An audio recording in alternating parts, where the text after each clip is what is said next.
my God!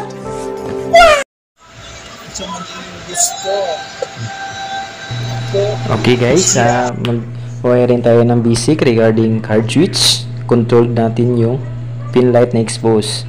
Isa lang. Okay, follow pa rin tayo sa rules ng Philippine Electrical Code. Una nating unahin is yung line 2. Yung line 2 natin is neutral. Tapos yung kadugtong naman niya, pamunta dun sa blue ng pin light na neutral. Yan yung tagging ng pin light. Eventually, may nakalagay po sa card switch na N, L at saka load. Yung N full neutral, yung L live at saka yung isa naman load is return. Yan, 30 amperes po yan. Kaya po niya i-control nito yung mga aircon, TV, rep. Eventually, i-calculate lang natin. Tapos yung 30 amperes, calculate natin sa 250. Para yun yung max capacity niya. Okay po? Okay, balik po tayo. Yung pinasok ko na wire is sa neutral yun. Yung kadugtong naman yung neutral is pumunta dun sa breaker na neutral na line 2 at yung ng pin light na neutral. Yan, dugtong natin yan. Yan, dugtong natin yan. Gamitan. Higpitan natin para walang loose contact. Okay, tapos lagyan natin ng electrical tape. Yan. 30 amperes po itong natin card switch. Kaya i-control ito outlet, TV,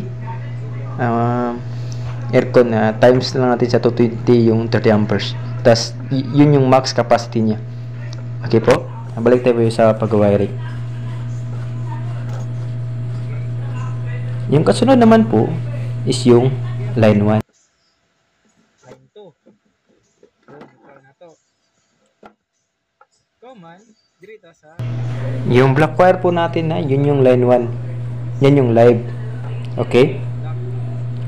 Terminate natin yan sa breaker yung line 1 na black wire, which is live natin. At yung kadugtong naman niya, ilalagay natin sa L ng card switch. Yan yung live. Yan, naka-screw type lang. Screw type yan. So, higpitan lang natin para walang loose contact. Okay? Tapos, yung kasunod naman po is yung return. Yung return po is yung load. Yan, terminate natin yan yung red wire dyan. Higpitan lang po natin. Tapos, yung kadugtong naman niya, pamunta dun sa pin light. May color tagging po yung pin light kapag blue, neutral yan. Pag red, pag brown, live yan. Yan yung color tagging sa mga bulb, mga LED natin dito sa Pilipinas. Eventually, kahit yan may tagging na Okay, tapos na tayo sa pag-wiring. Ayusin lang natin para mas maganda yung setup. Okay po. Tapos na tayo sa pag-wiring ng 1 pin light controlled by card switch. Yung card switch natin 30 amperes. Pwede na i-control ang outlet, TV. Eventually recommended to sa mga hotel o sa mga inn. Ang isang turo ni Philippine Electrical Code is bago tayo i-plug sa source is gagamitan natin ng tester. Okay? Isa ito sa turo ng Philippine Electrical Code. Nakauna yung breaker. Test natin sa continuity. Pag tumunog ng continuity natin means may trouble. So troubleshoot tayo.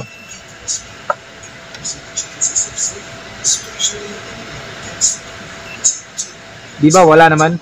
Wala namang tunog. Ilalagay natin yung card niya. Walang tunog, di ba? Pagkatapos natin na-test ng continuity, i-test naman natin siya sa resistance. Yan. Nakauna yung breaker. Ilalagay natin yung card switch. Pag may value yung digital tester natin, means functional yung ginawa nating wiring. Bago natin i-plug sa source. Yun. Plug natin yung source.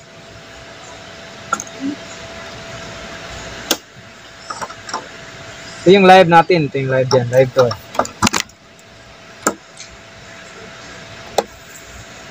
Yun. Di ba? Ito yung tinatawag na 1-pin light controlled by card switch. Yung card switch natin is 30 amperes. Pwede na i-control yung TV, rep, aircon, pero depende pa rin sa 30 amperes. Divide natin sa 220 volts para yung max capacity niya na dapat niyang kontrolin. Yun lang. Off natin, eventually magdi-delay ito eh. May delay siya na around 10 seconds. Yun. Sige ba, matik ba? Pila mo lugar yung mga dili sa kaning kwan Capacity niya, 30 Kili. amperes. baker ba? Dili.